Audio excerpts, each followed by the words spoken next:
സ്വാഗതം എല്ലാവർക്കും easy learn accounting ട്യൂട്ടോറിയൽസിലേക്ക്.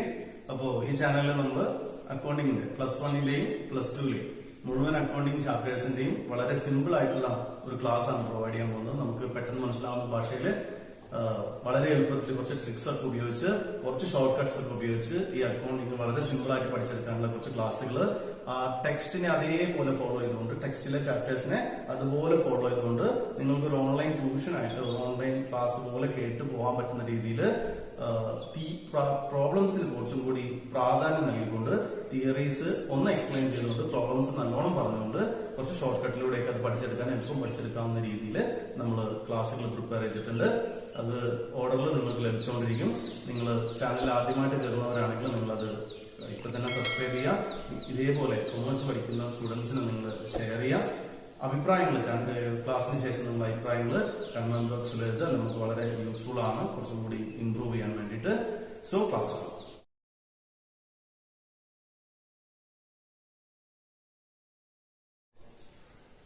Okay, ഇന്നത്തെ ഈ വീഡിയോയിൽ നമ്മൾ ഉൾപ്പെടുത്തിയിട്ടുള്ളത് നോൺ പ്രോഫിറ്റ് ഓർഗനൈസേഷൻ എന്താണ് നോൺ പ്രോഫിറ്റ് ഓർഗനൈസേഷൻ എന്ന് പറഞ്ഞത്. ഓക്കെ, അതും സാധാരണ ബിസിനസ് ഓർഗനൈസേഷൻ തമ്മിലുള്ള വ്യത്യാസം എന്താണ്, അതിനെ കുറിച്ചുള്ള കുറച്ച് കാര്യങ്ങൾ, തിയററ്റിക്കൽ ആയിട്ടുള്ള കാര്യങ്ങൾ. അതുപോലെ തന്നെ receipt and payment account. Non profit ഓർഗനൈസേഷനിലെ ആദ്യത്തെ അക്കൗണ്ടിംഗ് ബുക്കായിട്ടുള്ള റെസീറ്റ് ആൻഡ് പേയ്മെന്റ് അക്കൗണ്ട് എന്താണ്, റെസീറ്റ് ആൻഡ് പേയ്മെന്റ് അക്കൗണ്ട് എന്തിനാണ് പ്രിപ്പയർ ചെയ്യുന്നത്, അതുപോലെ തന്നെ അതിന്റെ പ്രിപ്പറേഷൻ എങ്ങനെയാണ് ചെയ്യുന്നത്. ഇത്രയും കാര്യങ്ങളാണ് ഇന്നത്തെ വീഡിയോയിൽ നമ്മൾ ഉൾപ്പെടുത്തിയിട്ടുള്ളത്. ഓക്കെ, അതൊക്കെ ഞാൻ തിയറി വളരെ ചുരുക്കിയാണ് ഞാൻ തിയറി പറയുന്നത്. ഡിസ്ക്രിപ്ഷൻ ബോക്സിൽ നിങ്ങളുടെ ഈ +2 ഈ ഫസ്റ്റ് ചാപ്റ്ററിന്റെ കംപ്ലീറ്റ് നോട്ട്സ് ഞാൻ കൊടുക്കുന്നുണ്ട്. തിയറി കൂടുതൽ നിങ്ങൾ അതിൽ നോക്കി പ്രിപ്പയർ ചെയ്യാം. സോ വളരെ ചുരുങ്ങിയ ഭാഷയിൽ ഞാൻ അതിന്റെ സ്റ്റാർട്ടിംഗ് ഇൻട്രൊഡക്ഷൻ ഒന്ന് പറയുകയാണ്. നോൺ പ്രോഫിറ്റ് ഓർഗനൈസേഷൻ എന്താണെന്ന് ആദ്യം മനസ്സിലാക്കുക. അത് വലിയ സംഭവമൊന്നുമല്ല, വളരെ കൂളാണ്. നമ്മൾ ഡെയിലി കാണുന്ന സ്ഥാപനങ്ങൾ തന്നെയാണ് non profit organisation. Non profit organisation ലാഭത്തിനല്ലാതെ നമ്മുടെ സൊസൈറ്റിയിൽ നിലനിൽക്കുന്ന എല്ലാ സ്ഥാപനങ്ങളെയും കൂടി കളക്റ്റീവായിട്ട് പറയുന്നതാണ്. Okay, very simple. അതിന് വലിയൊരു സംഭവമാക്കിയൊന്നും ഞാൻ പറയുന്നില്ല.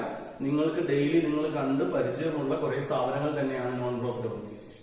ഓക്കെ, സൊസൈറ്റിയിൽ സർവീസ് റെൻഡർ ചെയ്യുക, ഏതെങ്കിലും ഗ്രൂപ്പ് ഓഫ് പീപ്പിൾസിനെ അല്ലെങ്കിൽ മൊത്തം ജനങ്ങളെ എല്ലാവരെയും സഹായിക്കുക എന്നുള്ള ലക്ഷ്യം മുന്നിൽ കണ്ടുകൊണ്ട് തുടങ്ങിയിട്ടുള്ള സ്ഥാപനങ്ങളാണ് നോൺ പ്രോഫിറ്റ് ഓർഗനൈസേഷൻ. ഓക്കെ, ഉദാഹരണത്തിന് ക്ലബുകളാവാം, ഓക്കെ, ചാരിറ്റബിൾ ട്രസ്റ്റുകളാവാം, സ്കൂളുകളാവാം.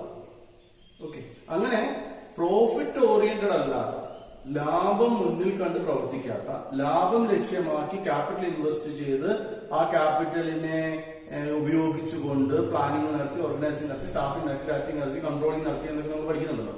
ആ ഒരു പ്രോസസ്സിന്റെ എൻഡില് ബിസിനസ്സിൽ ലാഭം ഉണ്ടാക്കി ആ ലാഭത്തിന് വേണ്ടി മുന്നിൽ കണ്ടുകൊണ്ട് പ്രവർത്തിക്കുന്ന സ്ഥാപനങ്ങൾ അല്ലാത്ത എല്ലാ സ്ഥാപനങ്ങളെയുമാണ് നമ്മൾ പറയുന്നത് നോൺ പ്രോഫിറ്റ് ഓർഗനൈസേഷൻസ്. ഓക്കെ, ഇപ്പൊ നോൺ പ്രോഫിറ്റ് ഓർഗനൈസേഷൻസിന്റെ ലക്ഷ്യം എന്ന് പറയുന്നത് മാനുഫാക്ചറിംഗ് ഓഫ് ഗുഡ്സ് ആൻഡ് സർവീസസോ റെൻഡറിംഗ് ഓഫ് സർവീസസോ പ്രോഫിറ്റോ ഒന്നുമല്ല. ഓക്കെ, ലക്ഷ്യം എന്ന് പറയുന്നത് പ്രോഫിറ്റ് നേടുക എന്നതല്ല. ഓക്കെ, പ്രോഫിറ്റ് നേടുക എന്ന ലക്ഷ്യം മുന്നിലില്ലാതെ പ്രവർത്തിക്കുന്ന എല്ലാ സ്ഥാപനങ്ങളെയും നമ്മൾ കളക്റ്റീവായിട്ട് പറയുന്ന പേരാണ് non profit organisations. Non profit organisations monetary transactions നടത്തുന്ന സ്ഥാപനങ്ങളാണ്, പണത്തിന്റെ ഇടപാടുകൾ നടത്തുന്ന സ്ഥാപനങ്ങളാണ്, വരവുണ്ടാവുന്ന സ്ഥാപനങ്ങളാണ്, ചെലവുണ്ടാവുന്ന സ്ഥാപനങ്ങളാണ്. പക്ഷേ എന്തല്ല, പ്രോഫിറ്റ് ഉണ്ടാക്കുന്ന സ്ഥാപനങ്ങളാണ്. ഓക്കെ, അല്ലെങ്കിൽ പ്രോഫിറ്റ് ഉണ്ടാക്കുക എന്ന ലക്ഷ്യത്തോടു കൂടി പ്രവർത്തിക്കുന്ന സ്ഥാപനങ്ങളല്ല non profit organisation. Okay, non profit ഓർഗനൈസേഷൻസിന്റെ ലക്ഷ്യങ്ങൾ എന്താണ് ഞാൻ പറഞ്ഞു. നോൺ പ്രോഫിറ്റ് ഓർഗനൈസേഷൻസിന്റെ ഉദാഹരണങ്ങൾ ഞാൻ പറഞ്ഞു. നിങ്ങളുടെ നാട്ടിലെ ക്ലബുകളാണ്, അസോസിയേഷൻസ് ആണ്, യൂണിയൻസ് ആണ്, സ്കൂളുകളാണ്, ഓക്കെ, അല്ലെങ്കിൽ ചാരിറ്റബിൾ ഓർഗനൈസേഷൻസ് ആണ്. ഓക്കെ, നമ്മൾ കേട്ടിട്ടുണ്ടല്ലോ, ചാരിറ്റബിൾ ട്രസ്റ്റുകളാണ്, സൊസൈറ്റികളാണ്. ഇതെല്ലാമാണ് നോൺ പ്രോഫിറ്റ് ഓർഗനൈസേഷൻസ്. ഓക്കെ, ഇപ്പൊ ഇതിന്റെയൊക്കെ ലക്ഷ്യം ഒന്നില്ലെങ്കിൽ എല്ലാവരെയും എന്തെങ്കിലും രീതിയിൽ സഹായിക്കുക, ഒരു സർവീസ് സമൂഹത്തിന് വേണ്ടി പ്രൊവൈഡ് ചെയ്യുക എന്നുള്ളതാണ്. അല്ലെങ്കിൽ അവര് തീരുമാനിച്ചിട്ടുള്ള ഒരു ഗ്രൂപ്പ് ഓഫ് പീപ്പിൾസ് ഉണ്ട്. ഓക്കെ, ചിലപ്പോൾ വിദ്യാർത്ഥികൾ, വികലാംഗർ, വൃദ്ധരായ ആളുകൾ, അല്ലെങ്കിൽ കർഷകർ, പാവപ്പെട്ടവർ എന്നൊക്കെ പറഞ്ഞിട്ട് ഈ മൊത്തത്തിലുള്ള ടോട്ടാലിറ്റിയെ സെപ്പറേറ്റ് ചെയ്തിട്ട് ഒരു പ്രത്യേകമായിട്ടുള്ള ഗ്രൂപ്പ് ഓഫ് പീപ്പിൾസിനെ സഹായിക്കാൻ വേണ്ടിയിട്ടുള്ളതാവും സ്ഥാപനങ്ങൾ. എന്തായാലും ലാഭം ലക്ഷ്യം വെക്കാതെ വർക്ക് ചെയ്യുന്ന സ്ഥാപനങ്ങളാണ് നോൺ പ്രോഫിറ്റ് ഓർഗനൈസേഷൻ. ലാഭം ലക്ഷ്യം വെക്കാതെ വർക്ക് ചെയ്യുന്ന സ്ഥാപനങ്ങളാണ് നോൺ പ്രോഫിറ്റ് ഓർഗനൈസേഷൻസ്. ഓക്കെ ആണല്ലോ. തിയറി ഞാൻ കൂടുതൽ പറയുന്നില്ല. നോൺ പ്രോഫിറ്റ് ഓർഗനൈസേഷൻസിന്റെ അക്കൗണ്ടിങ്ങിലേക്കാണ് നമ്മൾ പോകുന്നത്. നോൺ പ്രോഫിറ്റ് ഓർഗനൈസേഷൻസിന്റെ അക്കൗണ്ടിലേക്ക് പോകുന്നതിന് മുന്നേ ഇതും പ്രോഫിറ്റ് ഓർഗനൈസേഷനും തമ്മിൽ പല വ്യത്യാസങ്ങളുണ്ട്, നിങ്ങൾക്കറിയാം. ഓക്കെ, ആ വ്യത്യാസങ്ങളെ കുറിച്ച് ഒന്ന് നമുക്ക് ഡിസ്കസ് ചെയ്യാം. വളരെ ചുരുക്കി നമുക്ക് പറയാം. ആദ്യത്തെ വ്യത്യാസം ഇതിന്റെ ക്യാപിറ്റലിലുള്ള വ്യത്യാസം. ബിസിനസ് ഓർഗനൈസേഷൻ അയാൾ ഇൻഡിവിജ്വൽ ആയിട്ട് ഉണ്ടാക്കുന്ന ഏൺ ചെയ്ത പൈസ അത് പ്രോഫിറ്റ് ഉണ്ടാക്കുക എന്നുള്ള ലക്ഷ്യമായിട്ട് ചിലപ്പോൾ അയാൾ ഒറ്റയ്ക്ക് തുടങ്ങുന്നതാവാം, ചിലപ്പോൾ കുറച്ച് പാർട്ട്നേഴ്സിനെ കൂട്ടിയിട്ട് തുടങ്ങുന്നതാവാം, ചിലപ്പോൾ ഒരുപാട് ആളുകളെ ഷെയർ ഇഷ്യൂ ചെയ്തുകൊണ്ട് തുടങ്ങുന്ന കമ്പനികളാവാം. എന്തായാലും ക്യാപിറ്റലും ഉണ്ട്, പ്രോഫിറ്റും. ഒരാൾ ഇൻട്രൊഡ്യൂസ് ചെയ്യുന്ന ക്യാപിറ്റലും അവിടെ ഉണ്ട്, എക്സിസ്റ്റൻസിന്റെ ക്യാപിറ്റലിന്റെ, അതുപോലെ അവിടെ എന്തുണ്ട്, പ്രോഫിറ്റ്. എന്നാൽ നോൺ പ്രോഫിറ്റ് ഓർഗനൈസേഷൻസിൽ എന്തില്ല? ക്യാപിറ്റൽ ഇല്ല, പ്രോഫിറ്റ് ഇല്ല. ആദ്യത്തെ വ്യത്യാസം, there is no capital and no profit. Okay, so capital ഇല്ല. ബിസിനസ് ഓർഗനൈസേഷൻ ക്യാപിറ്റലിന് വേണ്ടി, ബിസിനസ് ഓർഗനൈസേഷൻ ലാഭം ഉണ്ടാക്കാൻ വേണ്ടി ക്യാപിറ്റൽ ഇൻട്രൊഡ്യൂസ് ചെയ്ത് തുടങ്ങുന്നതാണെങ്കിൽ നോൺ പ്രോഫിറ്റ് ഓർഗനൈസേഷനിൽ അങ്ങനെ ഒരു ഇൻഡിവിജ്വൽ ക്യാപിറ്റൽ ഇൻവെസ്റ്റ്മെന്റ് ഇല്ല. നോൺ പ്രോഫിറ്റ് ഓർഗനൈസേഷൻ സ്റ്റാർട്ട് ചെയ്യുന്നത് കുറെ സമാന മനസ്കരായ ആളുകൾ, ഒരേപോലെ ചിന്തിക്കുന്ന കുറെ ആളുകൾ ചെറിയ മെമ്പർഷിപ്പ് എടുത്തുകൊണ്ട്, സബ്സ്ക്രിപ്ഷൻ നൽകിക്കൊണ്ട്, അതിലൂടെ സമാഹരിക്കുന്ന തുക കൊണ്ടാണ് ഒരു നോൺ പ്രോഫിറ്റ് ഓർഗനൈസേഷൻ വർക്ക് ചെയ്യുന്നത്. അപ്പൊ സോഴ്സ് ഓഫ് ഇൻകം, ഓക്കെ, എങ്ങനെ പണം വരുന്നു എന്നത് ബിസിനസ്സിലാണെങ്കിൽ ഓണർ കോൺട്രിബ്യൂട്ട് ചെയ്യുന്നു, അല്ലെങ്കിൽ ഓണറിന്റെ ഫിനാൻഷ്യൽ കപ്പാസിറ്റി കുറവാണെങ്കിൽ ഓണർ കുറച്ച് ഡെപ്റ്റ് കൂടി അക്വയർ ചെയ്യുന്നു, അല്ലെങ്കിൽ കുറച്ച് കടം എടുക്കുന്നു. അങ്ങനെയാണ് ബിസിനസ്സിലേക്ക് പണം വരുന്നത്. എന്തായാലും ഇത് ഓണറിന്റെ കയ്യിലൂടെയാണ്. എന്നാൽ നോൺ പ്രോഫിറ്റ് ഓർഗനൈസേഷൻ ബിസിനസ്സിലേക്ക് പണം വരുന്നത് മെമ്പേഴ്സ് സബ്സ്ക്രിപ്ഷൻ എടുത്തിട്ടാണ്, മെമ്പേഴ്സ് മെമ്പർഷിപ്പ് ഫീ തന്നിട്ടാണ്, അല്ലെങ്കിൽ വർഷാവർഷം വരിസംഖ്യ അല്ലെങ്കിൽ മാസം മാസം വരിസംഖ്യ സബ്സ്ക്രിപ്ഷൻ നൽകിക്കൊണ്ടാണ് എന്ത് ചെയ്യുന്നത്, നോൺ പ്രോഫിറ്റ് ഓർഗനൈസേഷനിലേക്ക് അത് വർക്ക് ചെയ്യാനുള്ള, അത് പെർഫോം ചെയ്യാനുള്ള ഫണ്ട് വരുന്നത്. ഓക്കെ, നോൺ പ്രോഫിറ്റ് ഓർഗനൈസേഷനിലേക്ക് ആ ഫണ്ട് വരുന്നത് മെമ്പേഴ്സിന്റെ സബ്സ്ക്രിപ്ഷൻ ആണ്. പിന്നീട് പ്രധാനപ്പെട്ട വരുമാന മാർഗം എന്ന് പറയുന്നത് നോൺ പ്രോഫിറ്റ് ഓർഗനൈസേഷൻസിന്റെ ഗ്രാന്റുകളാണ്. സർക്കാർ ഇത്തരത്തിലുള്ള സ്ഥാപനങ്ങൾ സമൂഹത്തിന് നല്ലൊരു കാര്യങ്ങൾ ചെയ്യുന്നതുകൊണ്ട് സർക്കാർ അവരെ സഹായിക്കാൻ, സന്നദ്ധ സംഘടനകൾ അവരെ സഹായിക്കാൻ, അല്ലെങ്കിൽ ആളുകൾ അവരെ സഹായിക്കാനൊക്കെ നൽകുന്ന സർക്കാർ നൽകുന്ന ഗ്രാന്റുകളാണ്, അല്ലെങ്കിൽ ഡൊണേഷൻ ആണ്. സാധാരണ ആളുകൾ അവരെ സഹായിക്കാൻ വേണ്ടിയിട്ട് നൽകുന്ന ഡൊണേഷൻ ആണ്. അല്ലെങ്കിൽ ആരെങ്കിലും അയാളുടെ വിൽപ്പത്രത്തിലൊക്കെ അയാളുടെ സ്വത്തിന്റെ ഒരു ഭാഗമൊക്കെ ഇത്തരത്തിലുള്ള സ്ഥാപനങ്ങൾക്ക്, എത്തീംഖാനകൾക്കും പള്ളികളുമായി ബന്ധപ്പെട്ട് നടത്തുന്ന ചാരിറ്റബിൾ ഓർഗനൈസേഷൻസിനും ക്ലബുകൾക്കും ഒക്കെ എഴുതി വെക്കും. ഓക്കെ, നന്നായി പെർഫോം ചെയ്യുകയാണെങ്കിൽ ആളുകൾ എഴുതി വെക്കും, എന്റെ ആ സ്ഥലം ഇന്ന് ആൾക്ക് കൊടുത്തിരിക്കുന്നു, ഇന്ന ക്ലബിന് കൊടുത്തിരിക്കുന്നു, അല്ലെങ്കിൽ ഇന്ന എത്തീംഖാനയ്ക്ക് കൊടുത്തിരിക്കുന്നു, ഇന്ന് ചാരിറ്റബിൾ ഓർഗനൈസേഷൻസ് കൊടുത്തിരിക്കുന്നു, ഇന്ന് സൊസൈറ്റിക്ക് ഇത് അത്ര സ്ഥലം കൊടുത്തിരിക്കുന്നു എന്നൊക്കെ എഴുതി കൊടുക്കുന്നത് ലെഗസീസ് എന്നാണ് അത്തരത്തിലുള്ള ഇതിനെ നമ്മൾ പറയും. അപ്പൊ ഇതൊക്കെയാണ് നോൺ പ്രോഫിറ്റ് ഓർഗനൈസേഷന്റെ പ്രധാനപ്പെട്ട വരുമാനം. ഓക്കെ, മറ്റത് ക്യാപിറ്റൽ കോൺട്രിബ്യൂട്ട് ചെയ്യുന്നതാണ്. എന്നാൽ നോൺ പ്രോഫിറ്റ് ഓർഗനൈസേഷൻ സബ്സ്ക്രിപ്ഷൻ ആണ്, മെമ്പർഷിപ്പ് ഫീ ആണ്, ലെഗസീസ് ആണ്, ഡൊണേഷൻ ആണ്, ഗ്രാൻഡിന്റെ എയ്ഡാണ്, സഹായമായി കിട്ടുന്ന ഗ്രാന്റുകളൊക്കെയാണ് ഇതിന്റെ പ്രധാനപ്പെട്ട വരുമാനമാണ്. ഓക്കെ, രണ്ടാമത്തെ വ്യത്യാസം ഞാൻ നിങ്ങളോട് പറഞ്ഞു. രണ്ടാമത്തെ വ്യത്യാസം, പ്രോഫിറ്റ് ഓർഗനൈസേഷൻ എയിം ചെയ്യുന്നത് പ്രോഫിറ്റ് ആണ്, എന്നാൽ ഇവർ എയിം ചെയ്യുന്നത് എന്തല്ല, പ്രോഫിറ്റ് അല്ല. ഇവർക്ക് പ്രോഫിറ്റ് ഉണ്ടാക്കുക എന്നൊരു ലക്ഷ്യമില്ല. നോൺ പ്രോഫിറ്റ് ഓർഗനൈസേഷൻ സർവീസ് റെൻഡറിങ്ങിന് വേണ്ടിയിട്ട് സർവീസ് മോട്ടീവായിട്ട്, പ്രോഫിറ്റ് മോട്ടീവായിട്ട് പ്രവർത്തിക്കുന്ന സ്ഥാപനമല്ല, സർവീസ് മോട്ടീവായിട്ട് പ്രവർത്തിക്കുന്ന സ്ഥാപനമാണ്. രണ്ടാമത്തെ വ്യത്യാസമാണ്. ഓക്കെ, പിന്നെ ഇതിലെ അടുത്ത വ്യത്യാസം എന്ന് പറയുന്നത് അക്കൗണ്ടിങ്ങിൽ ഉണ്ടാകുന്ന വ്യത്യാസം. തിയറി ഞാൻ കൂടുതൽ എക്സ്പ്ലെയിൻ ചെയ്യുന്നില്ല. അക്കൗണ്ടിങ്ങിൽ ഉള്ള വ്യത്യാസം അവിടേക്കാണ് നമ്മൾ പോകുന്നത്. അപ്പോ പ്രോഫിറ്റ് ഓർഗനൈസേഷൻസിന്റെ അക്കൗണ്ടിങ്ങിൽ നമ്മൾ ഫോളോ ചെയ്യുന്ന ഒരു പ്രൊസീജിയർ, പ്രോഫിറ്റ് ഓർഗനൈസേഷൻ, സാധാരണ ബിസിനസ് ഓർഗനൈസേഷൻസിൽ നമ്മൾ ഫോളോ ചെയ്യുന്ന ഒരു പാറ്റേൺ, ട്രേഡിംഗ് അക്കൗണ്ട് ഉണ്ടാക്കുന്നു, പ്രോഫിറ്റ് ആൻഡ് ലോസ് അക്കൗണ്ട് ഉണ്ടാക്കുന്നു, ബാലൻസ് ഷീറ്റ് ഉണ്ടാക്കുന്നു, ഗ്രോസ് പ്രോഫിറ്റ് നമ്മൾ ട്രേഡിംഗ് അക്കൗണ്ടിൽ നിന്ന് കിട്ടുന്നു, നെറ്റ് പ്രോഫിറ്റ് നമുക്ക് പ്രോഫിറ്റ് ആൻഡ് ലോസ് അക്കൗണ്ടിൽ നിന്ന് കിട്ടുന്നു. അങ്ങനെ ഈ പ്രോഫിറ്റ് എത്രയാണ് എന്ന് കണ്ടുപിടിച്ച് പ്രോഫിറ്റ് ക്യാപിറ്റലിനോട് കൂടി ആഡ് ചെയ്ത് ബാലൻസ് ഷീറ്റ് ഉണ്ടാക്കുന്ന ഒരു പ്രൊസീജിയറാണ് നമ്മൾ ബാലൻസ് ഷീറ്റിൽ നമ്മൾ ബിസിനസ് ഓർഗനൈസേഷനിൽ ഫോളോ ചെയ്യുന്നത് എങ്കിൽ ഇവിടെ നമ്മൾ അതിൽ നിന്നും മാറിയിട്ടുള്ള കുറച്ച് അക്കൗണ്ടുകളാണ് പ്രിപ്പയർ ചെയ്യുന്നത്. അതിന്റെ ഒരു സിസ്റ്റം അനുസരിച്ച്, അതിന്റെ ഒരു രീതി അനുസരിച്ച് നമ്മൾ പ്രോഫിറ്റ് ഓർഗനൈസേഷൻസിൽ നിന്ന് ചേഞ്ച് ചെയ്തിട്ടുള്ള മാറിയിട്ടുള്ള ഒരു അക്കൗണ്ടിങ് പ്രൊസീജിയർ ആണ് നമ്മൾ ഫോളോ ചെയ്യുന്നത്. ഈ ചാപ്റ്ററിൽ നമുക്ക് യഥാർത്ഥത്തിൽ പഠിക്കാനുള്ളത് നോൺ പ്രോഫിറ്റ് ഓർഗനൈസേഷൻ എന്താണെന്ന് ചുരുങ്ങിയ വാക്കിൽ ഞങ്ങൾക്ക് പറഞ്ഞു കഴിഞ്ഞു. ഇനി നമുക്ക് പഠിക്കാനുള്ളത് നോൺ പ്രോഫിറ്റ് ഓർഗനൈസേഷൻസിന്റെ അക്കൗണ്ടിങ്. നോൺ പ്രോഫിറ്റ് ഓർഗനൈസേഷൻസിന്റെ അക്കൗണ്ടിങ് നോൺ പ്രോഫിറ്റ് ഓർഗനൈസേഷൻസിന്റെ അക്കൗണ്ടിങ്ങിലേക്ക് പോകുമ്പോൾ നമ്മൾ 3 കാര്യങ്ങളെ കുറിച്ചാണ് ഡിസ്കസ് ചെയ്യാൻ പോകുന്നത്. ഒന്ന്, receipt and payment account. Non profit ഓർഗനൈസേഷന്റെ അക്കൗണ്ടിങ്ങിലെ ആദ്യത്തെ ഏറ്റവും പ്രധാനപ്പെട്ട അക്കൗണ്ട് ആണ് റെസീപ്റ്റ് ആൻഡ് പേയ്മെന്റ് അക്കൗണ്ട്. രണ്ടാമത്തത് income and expenditure account. Income and expenditure account. പിന്നീട് നമുക്കറിയാം എല്ലാ സ്ഥാപനങ്ങൾക്കും നോർമലി ആയിട്ട് ഫിനാൻഷ്യൽ പൊസിഷൻ എന്താണെന്ന് മനസ്സിലാക്കാനുള്ള ബാലൻസ് ഷീറ്റ്. സോ ഇതിനെ മുന്നേ കുറിച്ച് നമ്മൾ ഡീറ്റെയിൽ ആയിട്ട് പഠിക്കാൻ പോകുന്ന സാധനങ്ങൾ ഇതൊക്കെയാണ്. ആദ്യം നമ്മൾ ഡിസ്കസ് ചെയ്യാൻ പോകുന്നത് receipt and payment account. Receipt and payment account. Okay receipt and payment account.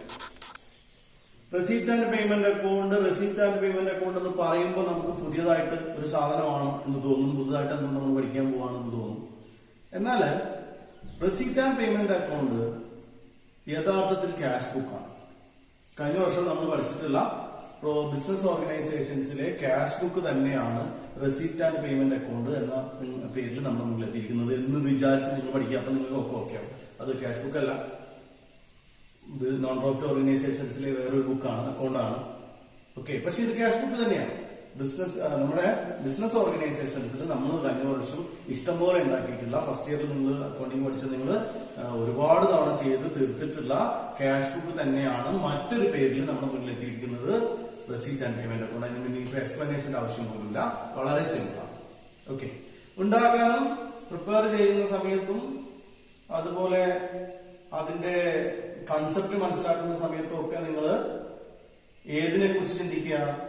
ഇത് ക്യാഷ് ബുക്ക് ആണ്, ക്യാഷ് ബുക്കിൽ ഞാൻ ചെയ്തത് എന്തോ ആണ്, അതുപോലെ എന്തോ ആണ് ഇവിടെ ചെയ്യുന്നത് എന്ന ചിന്തയോട് കൂടിയിട്ട് നിങ്ങൾ ചെയ്യാം. Okay, so receipt and payment account non profit ഓർഗനൈസേഷൻസിലെ ഏറ്റവും പ്രധാനപ്പെട്ട അക്കൗണ്ടുകൾ ഒന്നാണ് receipt and payment account. Receipt and payment account non profit ഓർഗനൈസേഷൻസിലെ എല്ലാ റെസീപ്റ്റുകളും എല്ലാ പേയ്മെന്റുകളും ഇടുന്ന സാധനമാണ്. ഓക്കെ, വളരെ സിമ്പിൾ ആണ്. ചിന്തിക്കുക, നോൺ പ്രോഫിറ്റ് ഓർഗനൈസേഷൻസിലെ, ഒരു ക്ലബിലെ, ഒരു അസോസിയേഷനിലെ, ഒരു ചാരിറ്റബിൾ ഓർഗനൈസേഷൻസിലെ, ഒരു സ്കൂളിലെ, അതുപോലെ പ്രോഫിറ്റിന് വേണ്ടി അല്ലാതെ പ്രവർത്തിക്കുന്ന സ്ഥാപനങ്ങളിലെ എല്ലാ പേയ്മെന്റുകളും എല്ലാ റെസീപ്റ്റുകളും രേഖപ്പെടുത്തുന്ന, ഒരു വർഷം ഉണ്ടായിട്ടുള്ള എല്ലാ റെസീപ്റ്റുകളും എല്ലാ പേയ്മെന്റുകളും രേഖപ്പെടുത്തുന്ന അക്കൗണ്ടാണ് receipt and payment account. Okay, ഒരു പ്രോബ്ലം ഇല്ല പ്രിപ്പയർ ചെയ്യാൻ. വളരെ സിമ്പിൾ ആയിട്ടുള്ള ഒരു കാര്യം ചെയ്യാമെന്ന് നിങ്ങൾ മനസ്സിൽ ചിന്തിച്ചു വെക്കുക. എന്നതിന് ശേഷം ഇത് പ്രിപ്പയർ ചെയ്യാൻ തുടങ്ങും. ഓക്കെ, ഒരു ഐറ്റത്തെ കിട്ടിയാൽ അത് പൈസ ഇങ്ങോട്ട് വന്നതാണോ അതോ പൈസ കയ്യിൽ നിന്ന് പോയതാണോ, സ്ഥാപനത്തിലേക്ക് പണം വന്നതാണോ സ്ഥാപനത്തിൽ നിന്ന് പണം പോയതാണോ എന്ന ഒറ്റ ക്രൈറ്റീരിയ മാത്രമേ ഇതിനുള്ളൂ. സ്ഥാപനത്തിൽ പണം വന്നതാണെങ്കിൽ നിങ്ങൾക്കറിയാം, അത് റെസീപ്റ്റ് കോളത്തിൽ എഴുതുന്നു.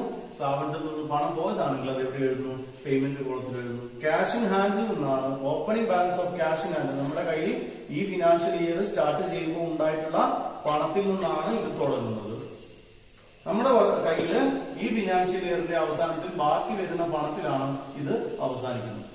ഓക്കെ, സോ ഡീൽ വിത്ത് മണി. നമ്മുടെ കയ്യിലുള്ള ക്യാഷിന്റെ കയ്യിലുള്ള പണത്തിന്റെ ബാലൻസ് എത്രയാണെന്ന് കണ്ടുപിടിക്കുന്നതാണ്. വർഷാവസാനം കയ്യിലുള്ള പണത്തിന്റെ ബാലൻസ് എത്രയാണ്, ബാങ്കിലുള്ള പൈസയുടെ ബാലൻസ് എത്രയാണ്, തുടങ്ങുന്ന സമയം, ഈ വർഷം തുടങ്ങുന്ന സമയം നമ്മുടെ കയ്യിലുണ്ടായിരുന്ന പൈസ എത്രയാണ്, ബാങ്കിലുണ്ടായിരുന്ന പണം എത്രയാണ്. ചുരുക്കി പറഞ്ഞാൽ നമ്മുടെ ക്യാഷ് ബാലൻസ് എത്രയാണ് ഓപ്പണിംഗ് ഡേറ്റിലെ ക്യാഷ് ബാലൻസും ക്ലോസിംഗ് ഡേറ്റിലെ ക്യാഷ് ബാലൻസുമാണ് ഇതിൽ നമ്മൾ മനസ്സിലാക്കുന്നത്. ഓക്കെ, ഒരു പ്രോബ്ലവും ഇല്ല.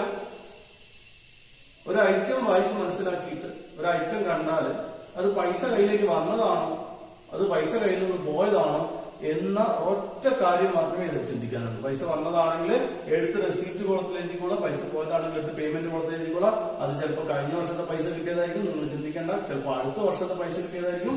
ഇത് പ്രിപ്പയർ ചെയ്യുന്നത് ക്യാഷ് ബേസിസിലാണ്. നമുക്ക് 2 ബേസിസ് ഉണ്ട്, ക്യാഷ് ബേസിസും അക്രൂവൽ ബേസിസും. അതിനെക്കുറിച്ച് നമ്മൾ പഠിച്ചിട്ടുണ്ടാവും. ഇത് ക്യാഷ് ബേസിസിലാണ്. ഇതിൽ ഏത് രീതിയിൽ പൈസ വന്നാലും പൈസ വീണ് കിട്ടിയാൽ വരെ എവിടെയാണ്. ഇത് കഴിഞ്ഞ വർഷത്തെ പൈസ കിട്ടിയാലും എഴുതും, അടുത്ത വർഷത്തെ പൈസ കിട്ടിയാലും എഴുതും. ക്യാഷ് നമ്മുടെ കയ്യിലേക്ക് വന്നിട്ടുണ്ടാകും. ഓക്കെ, മനസ്സിലായോ? പണം നമ്മുടെ കയ്യിലേക്ക് വന്നിട്ടുണ്ടാകും. അപ്പോൾ ഒരു സ്ഥാപനത്തിൽ ഒരു വർഷം വന്ന, വളരെ സിമ്പിൾ ആയിട്ട് തന്നെ കൺക്ലൂഡ് ചെയ്ത് പറയുകയാണ്, ഒരു സ്ഥാപനത്തിലേക്ക് ഒരു വർഷം വന്ന എല്ലാ ക്യാഷ് ട്രാൻസാക്ഷൻസും വീട്ടിലിടണം. പൈസ വന്നതും പൈസ പോയതും ഒരു സ്ഥാപനത്തിൽ, ഈ നോൺ പ്രോഫിറ്റ് ഓർഗനൈസേഷനിൽ ഈ വർഷം നടക്കുന്ന എല്ലാ ക്യാഷ് ട്രാൻസാക്ഷൻസും റെക്കോർഡ് ചെയ്യുന്നതാണ്. ഇത് തന്നെയാണ് നമ്മൾ എവിടെയും ചെയ്തിരുന്നത്. ബിസിനസ് ഓർഗനൈസേഷന് വേണ്ടിയിട്ട് ക്യാഷ് ബുക്കിൽ ചെയ്തിരിക്കുന്ന അതേ ഫംഗ്ഷൻ തന്നെയാണ്. ബിസിനസ് ഓർഗനൈസേഷന് വേണ്ടിയിട്ട് ക്യാഷ് ബുക്കിൽ ചെയ്തിരിക്കുന്ന അതേ ഫംഗ്ഷൻ തന്നെയാണ് ഇവിടെയും നമുക്ക് ഫോളോ ചെയ്യുന്നത്. എന്ത്? റെസിപ്റ്റ് ആൻഡ് പേയ്മെന്റ് അക്കൗണ്ടിൽ ഫോളോ ചെയ്യുന്നത്. സോ ആ ഓർമ്മകൾ ഉണ്ടെങ്കിൽ ഇത് എഴുതാൻ സുഖമാണെങ്കിൽ ആ ഓർമ്മകളുടെ ആവശ്യമേ ഇല്ല. നിങ്ങൾക്ക് ടെൻഷനൊന്നും വേണ്ട. ഒരു ചോദ്യം എടുത്ത് വായിക്കാം, ഒരു ഐറ്റത്തെ ഒന്ന് മനസ്സിലിട്ട് അനലൈസ് ചെയ്യാം. ഈ ഐറ്റം, ഈ സംഭവം ഉണ്ടായപ്പോൾ സ്ഥാപനത്തിലേക്ക് പൈസ വന്നോ എന്ന് നോക്കുക. പൈസ വന്നതാണെങ്കിൽ റെസിപ്റ്റിൽ എഴുതുക, പൈസ പോയതാണെങ്കിൽ പേയ്മെന്റിൽ എഴുതുക. വേറെ ഡൗട്ടിന്റെ ഒന്നും ആവശ്യമില്ല, അഡ്ജസ്റ്റ്മെന്റുകളില്ല, പ്രീപെയ്ഡുകളില്ല, അങ്ങനത്തെ സംഭവങ്ങളൊന്നുമില്ല. വളരെ കൂളായിട്ടുള്ള സാധനം. ഓക്കെ, ഇനി നമുക്ക് എന്തൊക്കെയാണ് ഇത് പറയുമ്പോൾ നമുക്ക് പറയാലോ എന്തൊക്കെയാണ് സ്ഥാപനത്തിൽ നോൺ പ്രോഫിറ്റ് ഓർഗനൈസേഷൻസിൽ സാധാരണയായി ഉണ്ടാകുന്ന റെസീപ്റ്റുകൾ എന്തൊക്കെയാണ്, പേയ്മെന്റുകൾ. അത് പ്രോഫിറ്റ് ഓർഗനൈസേഷനിൽ നിന്ന് അല്പം വ്യത്യാസമുണ്ട്. പ്രോഫിറ്റ് ഓർഗനൈസേഷനിലെ റെസിപ്റ്റുകൾ നമുക്ക് അറിയാലോ. സെയിൽ തൊട്ട് ഇങ്ങോട്ട്, സെയിലാണ് പ്രധാനപ്പെട്ട വരുമാന മാർഗം. തൊട്ട് സെയിൽ തൊട്ട് ഇങ്ങോട്ട് കമ്മീഷൻ റെസീവ്ഡ്, ഇൻട്രസ്റ്റ് റെസീവ്ഡ് എന്നൊക്കെ കുറച്ച് വരുമാനങ്ങളുണ്ട്, ചെലവുകളുണ്ട്. പർച്ചേസ് തൊട്ടിട്ട് നമുക്ക് താഴേക്ക് വരുന്ന ഡയറക്ട് എക്സ്പെൻസ്, ഇൻഡയറക്ട് എക്സ്പെൻസ് എന്നൊക്കെ പറഞ്ഞു വരുന്ന കുറച്ച് ചെലവുകളുണ്ട്. എന്നാൽ അതിൽ നിന്ന് കുറെ ഡിഫറെന്റ് ആയിട്ടുള്ള പുതിയ പുതിയ കാര്യങ്ങൾ, പുതിയ പുതിയ ഐറ്റംസ് ഒക്കെയാണ് നമുക്ക് റെസിപ്റ്റ് ആൻഡ് പേയ്മെന്റ് അക്കൗണ്ടിൽ എഴുതാനുണ്ടാവുക. കാരണം നോൺ പ്രോഫിറ്റ് ഓർഗനൈസേഷനിൽ, പ്രോഫിറ്റ് ഓർഗനൈസേഷനിൽ ഉണ്ടാകുന്ന അതേ വരവുകളും അതേ ചെലവുകളും അല്ല ഉള്ളത്. ഓക്കെ, അപ്പൊ ഒന്ന് ഓടിച്ച് നമുക്ക് എന്ത് ചെയ്യാം, ഏതൊക്കെയാണ് ഈ നോൺ പ്രോഫിറ്റ് ഓർഗനൈസേഷൻസിലെ എക്സ്പെൻസുകളെന്നും കോമൺ ആയിട്ട് സ്ഥിരമായിട്ട് റിപ്പീറ്റ് ചെയ്ത് വരുന്ന പേയ്മെന്റുകൾ ഏതൊക്കെയാണെന്നും റെസിപ്റ്റ് ഐറ്റംസ് ഏതൊക്കെയാണെന്നും നമുക്ക് ഒന്ന് ഡിസ്കസ് ചെയ്യാം. ഓക്കെ, നിങ്ങളുടെ ടെക്സ്റ്റ് ബുക്കിൽ പ്രത്യേകമായിട്ട് ഞാൻ പെർഫോം വായിച്ചിട്ട് കൊടുത്തിട്ടുണ്ട്. ഞാൻ ഡിസ്ക്രിപ്ഷൻ ബോക്സിൽ ടെക്സ്റ്റ് ബുക്കിന്റെ കോപ്പി ഇട്ടിട്ടുണ്ട്. നിങ്ങൾ ഒന്ന് ശ്രദ്ധിക്കുക, ഞാനൊന്ന് പറയാം. സോ നോൺ പ്രോഫിറ്റ് ഓർഗനൈസേഷൻസിലെ ഉണ്ടാവാൻ സാധ്യതയുള്ള റെസിപ്റ്റുകൾ ഏതൊക്കെയാണ് നമുക്ക്. ഓക്കെ, നമ്മൾ കഴിഞ്ഞ വർഷം കേട്ടിട്ടില്ലാത്ത കുറെ റെസിപ്റ്റുകളാണ്. അതുകൊണ്ടാണ് റെസിപ്റ്റുകൾ വരുമാനങ്ങളാണ്, നിങ്ങൾക്ക് സംശയം വരുമെന്ന് വിചാരിച്ചിട്ടാണ് ഞാനൊന്ന് പറയുന്നത്. നോക്കാം. ഒന്ന്, ഡൊണേഷൻസ്. ഡൊണേഷൻസ് എന്താണെന്നറിയാം, ഞാൻ നേരത്തെ പറഞ്ഞു. നോൺ പ്രോഫിറ്റ് ഓർഗനൈസേഷനിൽ മാത്രമുള്ള പ്രത്യേകതയാണ്, ബിസിനസ് ഓർഗനൈസേഷൻ ഇല്ലാത്തൊരു പ്രത്യേകതയാണ്. ആളുകൾ അവർക്ക് സംഭാവനകൾ നൽകുന്നു. ഓക്കെ, ഡൊണേഷൻസിനെ രണ്ടായിട്ട് തിരിക്കുന്നുണ്ട്. General donations and specific purpose donations. Okay, എന്താണ് ജനറൽ ഡൊണേഷൻ എന്ന് വെച്ചാൽ ആ സ്ഥാപനം നടത്തിക്കൊണ്ടുപോകാൻ വേണ്ടി അതിന്റെ പ്രവർത്തനത്തിന് വേണ്ടി കൊടുക്കുന്നതാണ്. സ്പെസിഫിക് പർപ്പസ് ഡൊണേഷൻ എന്ന് പറയുന്നത് എന്തെങ്കിലും ഒരു പ്രത്യേക ആവശ്യത്തിന് വേണ്ടി കൊടുക്കുന്നത്, ബിൽഡിംഗ് ഉണ്ടാക്കാൻ വേണ്ടി കൊടുക്കുന്നതാണ്. അല്ലെങ്കിൽ ആ വർഷം നടക്കുന്ന കുറെ പാവപ്പെട്ട ആളുകളുടെ കല്യാണം നമ്മൾ നടത്തുന്നുണ്ടെന്ന് വിചാരിക്കുക, ആ ആവശ്യത്തിന് വേണ്ടി കൊടുക്കുന്നതാണ്. അല്ലെങ്കിൽ അങ്ങനെ ഒരു പെർട്ടിക്കുലർ ആയിട്ടുള്ള ആവശ്യം പറഞ്ഞുകൊണ്ട് കൊടുക്കുന്ന എക്സ്പെൻസ് കൊടുക്കുന്ന ഡൊണേഷൻ ആണ്, അല്ലെങ്കിൽ കിട്ടുന്ന ഡൊണേഷൻ ആണ് സ്പെസിഫിക് ഡൊണേഷൻ. അങ്ങനെയൊന്നും അല്ല നിങ്ങൾ ആൾ മിടുക്കന്മാരാണ്, നിങ്ങൾ ഉഷാറാണ്, കുറച്ച് പൈസ സംഭാവന വന്നേക്കാം എന്ന് പറഞ്ഞു കൊടുക്കുന്നതാണ് സാധാരണ ഡൊണേഷൻ. എൻട്രൻസ് ഫീ അറിയാം, നമ്മൾ ക്ലബ് ആണെങ്കിൽ എന്തെങ്കിലുമൊക്കെ പ്രോഗ്രാംസ് ഒക്കെ നടത്തും. അപ്പൊ നമുക്ക് ആളുകൾ ടിക്കറ്റ് എടുത്തത് കാണാൻ വരും, അപ്പൊ കിട്ടുന്ന പൈസയാണ് എൻട്രൻസ് ഫീ. ലെഗസീസ് എന്താണെന്ന് ഞാൻ പറഞ്ഞു നേരത്തെ. ആളുകൾ അവരുടെ വിൽപത്രം അല്ലെങ്കിൽ പാരമ്പര്യം എന്നാണ് ലെഗസീസ് എന്ന വാക്കിന്റെ ആക്ച്വലി അർത്ഥം. അപ്പൊ പരമ്പരാഗതമായി നമുക്ക് കിട്ടുന്ന സ്വത്തുക്കളാണ് ആളുകൾ ചിലപ്പോൾ മരിക്കുമ്പോഴൊക്കെ അവരുടെ വിൽപത്രത്തില് നമുക്ക് എഴുതി വയ്ക്കും. ഒക്കെ നന്നായി വൃത്തിയായിട്ട് നമ്മൾ സാധനം നടത്തിയാൽ ഒരു എന്താ പറയാ ചാരിറ്റി എന്ന രീതിയിൽ നമ്മളെ സഹായിക്കുന്നു. അതാണ് ലെഗസീസ്. സെയിൽ ഓഫ് ഇൻവെസ്റ്റ്മെന്റ്, നമ്മുടെ അധികമുള്ള പൈസയൊക്കെ നമ്മൾ ചിലപ്പോൾ എവിടെയെങ്കിലും അത് വിൽപ്പനയിലൂടെ നമുക്ക് കിട്ടുന്നതാണ് സെയിൽ ഓഫ് ഇൻവെസ്റ്റ്മെന്റ്. ഇൻവെസ്റ്റ്മെന്റ്സ് എന്തെങ്കിലും ഉണ്ടെങ്കിൽ അതിന്റെ സെയിലിലൂടെ കിട്ടുന്നതാണ്. ഫിക്സഡ് അസറ്റുകൾ എന്തെങ്കിലും വിറ്റാൽ, നമ്മുടെ സ്ഥാപനത്തിലുള്ള എന്തെങ്കിലും ഫിക്സഡ് അസറ്റുകൾ വിറ്റാൽ കിട്ടുന്ന പൈസയാണ്. അടുത്ത കാര്യം പ്രധാനപ്പെട്ടതാണ് സബ്സ്ക്രിപ്ഷൻ ഫ്രം മെമ്പേഴ്സ്. മെമ്പർമാര് ഈ സ്ഥാപനത്തിന്റെ ആവശ്യത്തിന് വേണ്ടി, സ്ഥാപനത്തിലെ മെമ്പർമാര്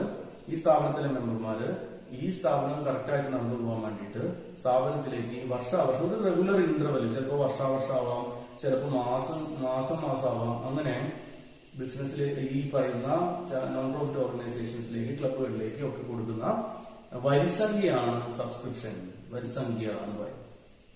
ഓക്കെ, ലൈഫ് ടൈം മെമ്പർഷിപ്പ് ഫീ. ലൈഫ് ടൈം മെമ്പർഷിപ്പ് ഫീ എന്ന് പറഞ്ഞാൽ ആജീവനാന്ത മെമ്പർഷിപ്പ് ആണ്. ഒരു വലിയ തുക അടച്ചുകൊണ്ട് ചിലവർ ആജീവനാന്തം എല്ലാ മാസവും എല്ലാ വർഷവും പോയി മെമ്പർഷിപ്പ് എടുക്കാൻ പറ്റില്ല, ആജീവനാന്ത മെമ്പർഷിപ്പ് എടുക്കും. Sale of old news papers, sale of old news paper and sale of old sports material. News paper ഒക്കെ എടുക്കുന്നത് കുറെ കാലം പഴയതാകുമ്പോൾ നമ്മൾ എടുത്ത് വിൽക്കുമ്പോൾ കിട്ടുന്ന പൈസയാണ്. Sale of old sports material, നമ്മൾ ക്ലബ്ബുകളൊക്കെ ആണെങ്കിൽ നമ്മൾ എല്ലാ വർഷവും പുതിയ പുതിയ സ്പോർട്സ് മെറ്റീരിയൽസ് വാങ്ങും, പഴയത് നമുക്ക് ഒഴിവാക്കാം, അത് ഒഴിവാക്കുമ്പോൾ കിട്ടുന്ന പൈസയാണ്.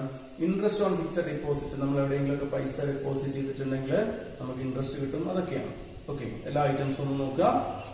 ഇനി പേയ്മെന്റുകളിലേക്ക് വരുമ്പോൾ പർച്ചേസ് ഓഫ് ഫിക്സഡ് അസറ്റ് പ്രധാനപ്പെട്ട പേയ്മെന്റ് ആണ്. നമുക്ക് ബിൽഡിംഗ് വാങ്ങേണ്ടി വരും, അതുപോലെ മെഷീനറീസ് വാങ്ങേണ്ടി വരും, നമുക്ക് അങ്ങനെ എന്തെങ്കിലുമൊക്കെ ഫിക്സഡ് അസറ്റുകൾ വാങ്ങേണ്ടി വരും. Purchase of sports material, okay, സ്പോർട്സുമായി ബന്ധപ്പെട്ട ക്ലബ്ബുകളൊക്കെ ആണെങ്കിൽ ഇത് മാറി വാങ്ങിക്കൊണ്ടേ ഇരിക്കേണ്ടി വരും. ഫുട്ബോളും വോളിബോളും ഒക്കെ ആയിട്ട് അതുപോലെ അങ്ങനത്തെ സ്പോർട്സ് മെറ്റീരിയൽസ് വാങ്ങിക്കൊണ്ടേ ഇരിക്കേണ്ടി വരും. ഇൻവെസ്റ്റ്മെന്റ് സെക്യൂരിറ്റീസ് അറിയാലോ, സെക്യൂരിറ്റീസിൽ ഇൻവെസ്റ്റ് ചെയ്താണ്. Printing and stationery, office expenses, postage, courier charges, advertisement, wages and salary, honorarium. അവിടെ പുതിയ ഐറ്റം വരുന്നുണ്ട്, നമുക്ക് പരിചയമില്ലാത്തതായിട്ടാണ് ഓണറേറിയം. അത് ഈ ക്ലബ്ബുകളിലൊക്കെ വർക്ക് ചെയ്യുന്ന ആളുകൾക്ക്, ക്ലബിന്റെ പ്രസിഡന്റ് ആയിട്ടൊക്കെ വർക്ക് ചെയ്യുന്ന ആളുകൾക്ക് സാലറി അല്ല കൊടുക്കുക, അവർക്ക് നൽകുന്ന ഒരു തുകയാണ്. അവരുടെ സർവീസിന് പകരമായിട്ട് നമ്മുടെ സ്ഥാപനത്തിൽ വന്ന് സർവീസ് ചെയ്യുന്നതിന് പകരം അവർക്ക് കൊടുക്കുന്ന ഒരു തുകയാണ് ഓണറേറിയം.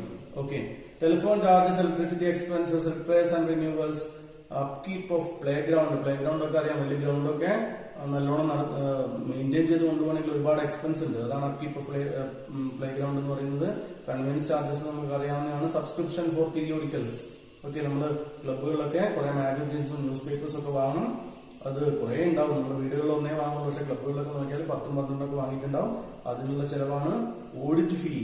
ഓഡിറ്റ് ഫീ എന്താണെന്ന് അറിയാം, എന്റർടൈൻമെന്റ് എക്സ്പെൻസസ്, മുനിസിപ്പൽ ടാക്സസ്, ചാരിറ്റിയാണ് പ്രധാനപ്പെട്ട പേയ്മെന്റിലൊന്നാണ്. ആളുകൾക്ക് നമ്മൾ ചാരിറ്റി ചെയ്യുന്നതാണ് ഇൻഷുറൻസ്. അപ്പൊ ഇതൊക്കെയാണ് പ്രധാനപ്പെട്ട പേയ്മെന്റ്സും റെസീറ്റുകളും. ഇതിൽ കുറെ പേയ്മെന്റ്സ് ആൻഡ് റെസീറ്റ്സ് നമുക്ക് അറിയാം, നമുക്ക് ഓൾറെഡി അറിയാം. ഓക്കെ, നമുക്ക് കുറെ പേയ്മെന്റ്സ് ആൻഡ് റെസീറ്റുകളെ കുറിച്ച് നമുക്ക് അറിയാം. ചില ഐറ്റംസ് പുതുതായിട്ട് ഇതിലുണ്ട്, ഞാൻ പറഞ്ഞിട്ടുണ്ട് കുറച്ച് ഐറ്റംസിനെ കുറിച്ച്, വേഗത്തിലാണ് പറഞ്ഞത്, വീഡിയോ ഒന്നും റിപ്പീറ്റ് ചെയ്ത് കേൾക്കുക. ദെൻ എങ്ങനെ profit receipt and payment account prepare ചെയ്യുന്നു എന്ന് നോക്കാം. ഓക്കെ, ഒന്ന് ശ്രദ്ധിക്കാം.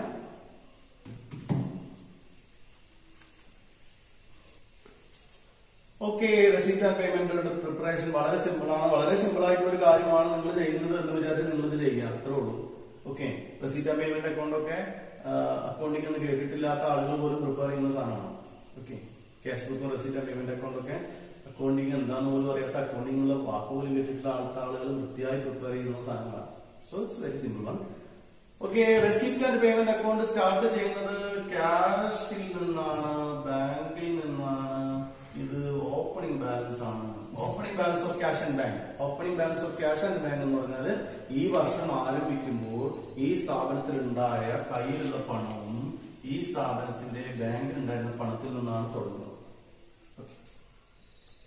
ഈ വർഷം സ്റ്റാർട്ട് ചെയ്യുമ്പോൾ ഈ സ്ഥാപനത്തിന്റെ കയ്യിലുള്ള പൈസ ഈ സ്ഥാപനത്തില് ബാങ്കിൽ ഡെപ്പോസിറ്റ് ചെയ്തിട്ടുള്ള ക്യാഷ് ആയിട്ട് ഡെപ്പോസിറ്റ് ചെയ്ത്, ഇൻവെസ്റ്റ് ചെയ്ത പൈസയല്ല, ക്യാഷ് ആയിട്ട് ഡെപ്പോസിറ്റ് ചെയ്ത, ഡെപ്പോസിറ്റ് ഇൻവെസ്റ്റ്മെന്റ് തമ്മിൽ മാറിപ്പോകരുത്. ഓക്കെ, ഡെപ്പോസിറ്റ് ചെയ്ത പൈസ നമ്മുടെ കയ്യിലുള്ള ഈ സ്ഥാപനത്തിലുള്ള ക്യാഷ് ആണ്. ഈ സ്ഥാപനത്തിലുള്ള ഈ ക്യാഷിൽ നിന്ന് നമ്മൾ ഈ വർഷം വന്ന എല്ലാ റെസീപ്റ്റ്സുകളും എഴുതും. ഞാൻ നേരത്തെ പറഞ്ഞ റെസീപ്റ്റ്സുകളെല്ലാം എഴുതുക. ഓക്കെ, സിമ്പിളാണ്. ഞാൻ നേരത്തെ പറഞ്ഞ കുറെ റെസീറ്റുകളുണ്ട്, പെർഫോമ എന്നാണ് നോക്കുക, ഏതൊക്കെയാണ് റെസീറ്റുകൾ എന്ന് ഡൗട്ട് ഉണ്ടെന്ന് നോക്കുക. ഒരു 50% റെസീറ്റുകളും ഒറ്റ കേൾവിയിൽ നമുക്ക് മനസ്സിലാവും. ഇത് പൈസ വന്നതാണല്ലോ, സിമ്പിൾ ആയിട്ട് പറയുക. ചില റെസീറ്റുകളാണ് ഇത് എന്താണെന്ന് ഐറ്റം മനസ്സിലാവുക. പെട്ടെന്ന് പറഞ്ഞാൽ ഇപ്പോ ആദ്യമായിട്ട് കേൾക്കുന്ന നമുക്ക് ഓണറേറിയം എന്താണെന്ന് അറിയില്ല, ലെഗസീസ് ചിലപ്പോൾ എന്താണെന്ന് അറിഞ്ഞോണമെന്നില്ല.